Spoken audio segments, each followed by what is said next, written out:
Hello, YouTube. Hope you're doing well. Alright. So I did a video last time on psychology that was a little tense because, I don't know, it was a sensitive topic and there was people around, but we're on another psychology topic, which is admittedly a bit sensitive, but there's nobody in the house, so I can actually speak my mind without fucking worrying about somebody walking in and being like, what are you talking about with your psychology talent? And I'm like, I don't want to I'm already explaining it to YouTube. Just watch the video. Anyway, so there was this article on Psychology Today about how apparently some people never mix business with friendship. And it's just like, well, there's a logical reason. It's because you have the talent already available. That's assuming you're building a company for real life and regular people.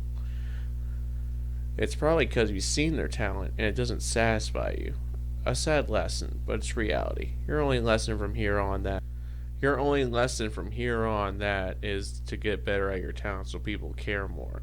Moving on with the actual topic of this video. Why should we mix friendship with business? To support each other, to build trust, and more importantly, because your new friend might be useful. Trust me, you won't want to do business with people you can't make conversation with. You'll hate them, or your friend will hate them, and that'll be enough to drive you away from the business. Even if they do good work, because the conversation always goes south. A bad joke ruins the move, a dumbass bumps into someone because of an argument, blah blah blah. If you do enough business, you'll see what I mean. It happens. So why risk these things, let alone stuff like getting scammed? Because sometimes you don't have a choice. That's why you deal with people that have at least a bit of history. It'll be hard to see it every time if the deal moves fast enough, but you can find it if you're smart. If you see an account with a few years on it, it's worth a shot. Maybe, because the account has history, which means there's a paper trail.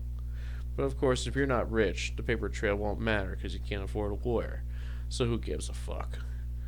But so if you're expecting to do business a lot, prepare to be scammed, or you'll also be wasting your money and your time instead of just your money. And the only way to secure the shot anyway is to try and make friendship, or at least a decent conversation, and leave a good image in your mind.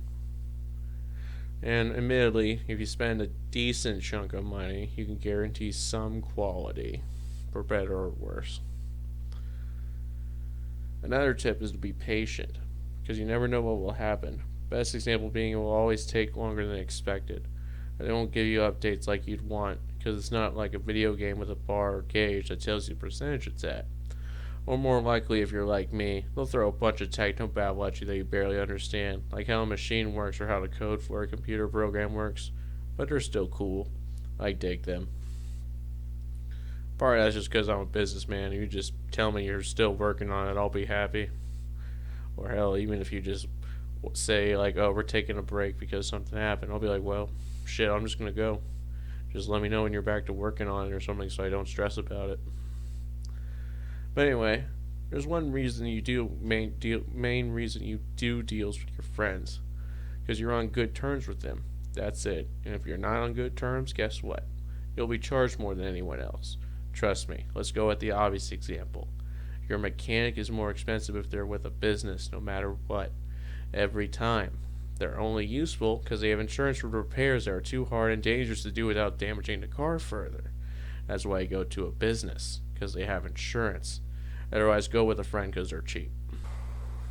And if you feel things are going south, here's a potential pro tip, because you can't do it every time if you're an asshole. But you'd be surprised what ingratiating yourself with their community could do.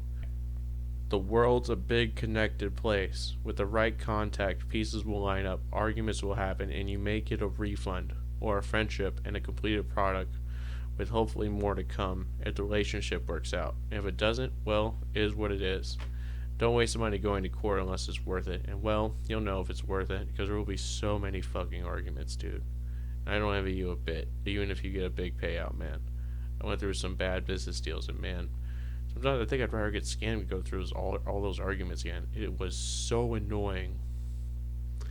Trust me, a bad business deal is so annoying, guys. Just trust me on that. I'm not even gonna say I was in danger or anything. It's just like, I'm legit just like, I think I would have rather lost my money, just because people just, I don't like arguing with people that much. That's honestly it for me. I'd rather just get ripped off a little and just know the work is done, or just, I don't know, get a refund and just accept it got abandoned. Peace and love, YouTube.